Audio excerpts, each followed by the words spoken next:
Le président sud-africain Cyril Ramaphosa plaide pour une extension du moratoire sur le service de la dette. Selon lui, le délai de paiement devrait être prolongé de 2 ans pour permettre aux pays africains de mieux lutter contre la pandémie du Covid-19.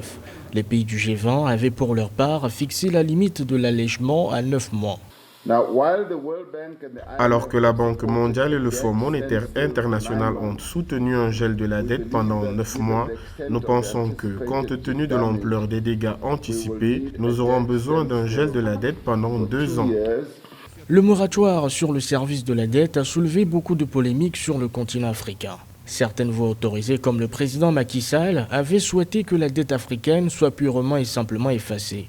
Mais à défaut de l'exécuter, un moratoire de 9 mois a finalement été fixé par les pays du G20. Si le président de l'Union africaine se faisait entendre par les bailleurs de fonds, nous aurons 2 années d'amnistie fiscale. C'est à peu près 35% en moyenne du budget de n'importe quel pays africain, 35% pendant 2 ans qui sont reconsacrés à d'autres priorités que le remboursement de la dette. Cette demande du président sud-africain, elle est utile, elle trouve du sens, mais elle sera très difficile à appliquer sur le terrain. Cette année 2020, les 76 pays les plus pauvres de la planète, dont 40 pays africains, devaient rembourser un total de 32 milliards de dollars. Mais avec la pandémie de Covid-19, ils ont déclaré ne pas pouvoir payer la dette. C'est à la suite de ce constat qu'un moratoire a été fixé par le G20 et les institutions de Bretton Woods.